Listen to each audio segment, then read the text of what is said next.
Imagine accounting as a majestic and ancient tree, my friend. It has grown and flourished over the ages, sprouting numerous branches that contribute to its complexity. Among these branches, we find financial accounting, managerial accounting, tax accounting, audit accounting, and bookkeeping. However, when most folks mention accounting, they usually refer to financial accounting. Now, let me shed some light on what financial accounting actually entails. Unlock the secret to financial success with Kountin Koins, where numbers come alive and your accounting game thrives. Hey there, and welcome back to our channel.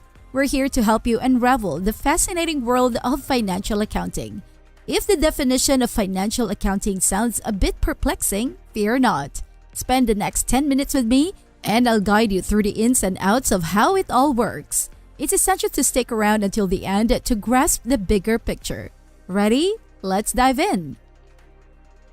When it comes to financial accounting, the first step is to identify the transactions. In this case, the transaction we're looking at is the $40,000 in new annual subscriptions for the Daily Gazette, starting on April 1st and ending on March 31st next year. Now that we've identified the transaction, let's move on to the next step. Step 2 involves preparing a journal entry, which is a record of the financial transaction. The journal entry for this transaction would look something like this: journal number, date, description, accounts affected, cash and subscription revenue, debits $40,000, credits $40,000. In this case, since the Daily Gazette shows double entry accounting, the transaction affects at least two accounts, which are cash and subscription revenue. The debits and credits both amount to $40,000, ensuring that the equation remains balanced. Now you might be wondering, why do we use double entry accounting? Well, it's a system that helps ensure accuracy and reliability in financial records. By recording both the debits and credits for each transaction, we can maintain a clear and balanced picture of the company's financial activities. This allows us to easily spot errors, track the flow of money, and prepare accurate financial statements for analysis and decision-making. Double entry accounting is widely used because it provides a solid foundation for maintaining the financial health of a business. Double entry accounting is a fundamental concept that ensures your business's financial records remain accurate and balanced. It's based on the idea that what your business owns, assets, is equal to what it owes, liabilities, plus what is owed to you as the owner, equity. This relationship is represented by accounting equation. Assets equals liabilities plus equity. Assets are valuable resources that your business owns, such as cash and inventory. Liabilities represent what your business owes to third-party lenders or suppliers, while equity represents your claim on the business's net assets. The accounting equation revolutionized the way transactions are recorded. Every transaction has at least two equal and opposite sides. To maintain balance, we use debits and credits. Debits reflect the destinations where economic benefit flows, while credits represent the sources from which it flows. Double entry accounting is widely used by large businesses, including the Daily Gazette. In the case of $40,000 in new annual subscriptions, you would debit cash by $40,000 to increase your assets and credit subscription revenue by $40,000 to record your income. Moving on to step 3, we need to post the journal entry to the general ledger. The general ledger is a comprehensive record of all your financial data. In the past, it used to be a physical book, but nowadays, accounting software treats it as a central database. To post the journal to the general ledger, you record the transaction in specific accounts. There are 6 main types of accounts: assets, liabilities, equity, revenue, expenses, and dividends. Each account is used to record and categorize transactions that affect a related group of items. By posting the journal entry to the general ledger and updating the relevant accounts, you ensure that your financial records are organized and accurate, providing a solid foundation for financial analysis and decision-making. To visualize the impact of the journal entry, we can use T accounts. Imagine the two T's labeled cash and subscription revenue. Debits go on the left side, while credits go on the right side. When posting the journal entry, you debit $40,000 on the left side of the cash account and credit $40,000 on the right side of the subscription revenue account. Adding up these amounts, your cash balance increases to $48,000 and your subscription revenue totals $75,000. The Daily Gazette has other accounts as well, including a range of assets, liabilities, equity, revenue, and expense accounts stored in the general ledger. This journal entry is posted in March when the cash is collected. Now let's fast forward to the end of the financial year, December 31st. Step 4 involves preparing an unadjusted trial balance. A trial balance is an internal report that summarizes the closing balances of all your general ledger accounts.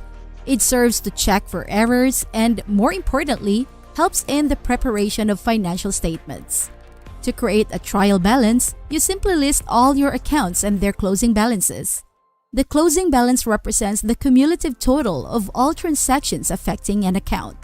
Debits are listed on the left side and credits on the right side. At the bottom of the trial balance, you calculate the total debits and total credits.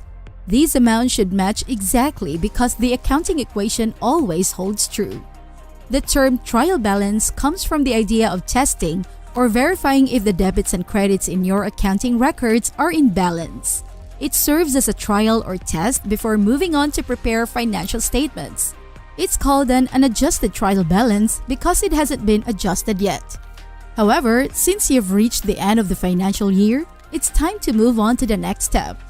If you've liked the video so far, please give it a like, subscribe, and let us know in the comments what you would like us to cover next. Now back to the video. Step 5 involves posting adjusting entries. Adjusting entries are journal entries made to bring your books in line with the accrual method of accounting. The accrual method of accounting is an important concept that aligns with accounting rulebooks such as the International Financial Reporting Standards or Generally Accepted Accounting Principles. These rulebooks ensure that financial statements provide a true and fair view of a business, which is crucial for lenders and investors. Both IFRS or GAAP emphasize the accrual method of accounting, which means recognizing revenue as it is earned and recording expenses as they are incurred. This method provides a more accurate calculation of profit. However, the Daily Gazette has been using cash accounting, where revenue is recognized when cash is received and expenses are recorded when cash is paid out. This approach does not align with the accrual method. Let's take a closer look. In March, the Daily Gazette collected $40,000 in cash for annual subscriptions starting on April 1st. You recorded the full amount as revenue on March 31st. However, in accrual accounting, revenue should be recognized as it is earned, not when cash is received. In reality, you will earn that $40,000 in revenue over the next 12 months as you release each issue of the Daily Gazette. As of December 31st, you have recognized 12 months of income in this financial year. However, you haven't yet earned revenue for the remaining 3 months, which will occur by the end of March next year. Adjusting entries will help rectify this discrepancy. Adjusting entries ensure that revenue is matched with the period in which it is earned, and expenses are recognized in the appropriate accounting period. These entries bring your books in line with the accrual method of accounting, providing a more accurate representation of your financials. To rectify the situation and align with the accrual method of accounting, we can post journal entries to reverse 3 out of the 12 months of your subscription revenue, which amounts to $10,000. This $10,000 will be temporarily held as a liability in an account called deferred revenue or unearned revenue. It's classified as a liability because you still have an obligation to provide customers with the Daily Gazette from January to March.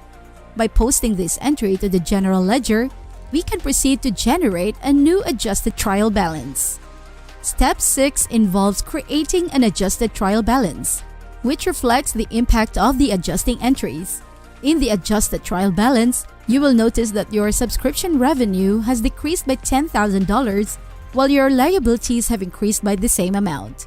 Despite these changes, the debit and credit totals still match, maintaining the balance in the journal entries. Congratulations on following the accrual method of accounting. Now that the adjusted trial balance is complete, we can move on to step 7, which involves creating financial statements.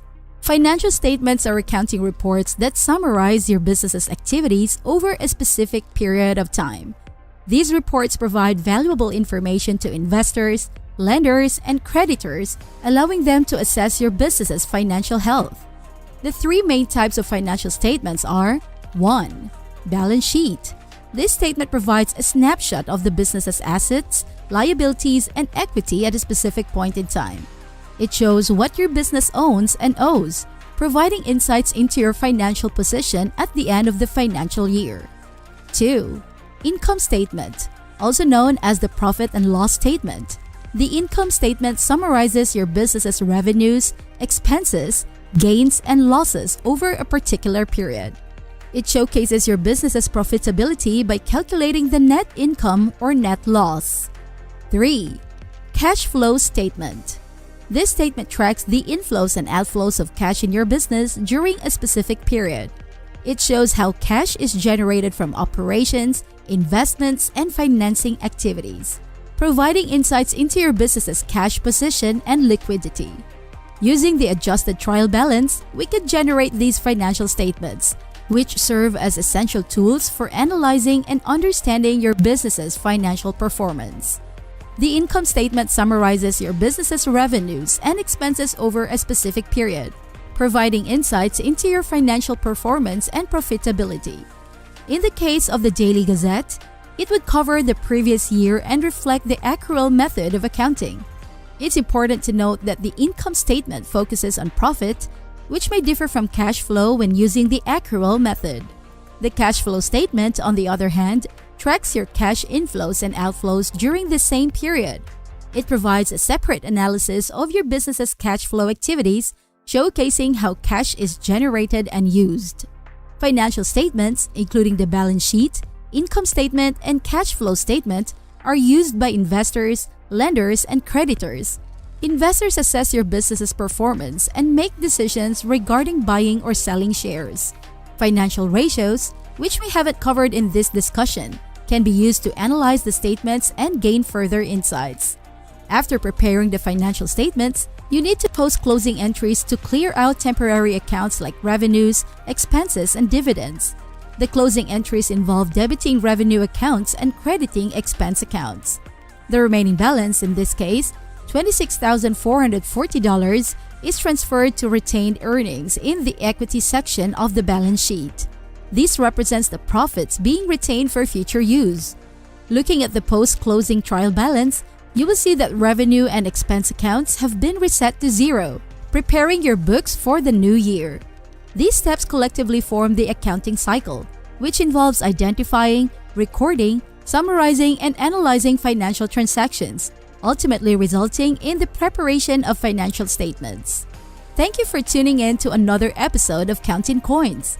Don't forget to comment below with your thoughts, questions, and accounting victories. And make sure to hit the subscribe button and turn on the notifications so I'll see you in the next episode of Kountin Koins. Happy accounting!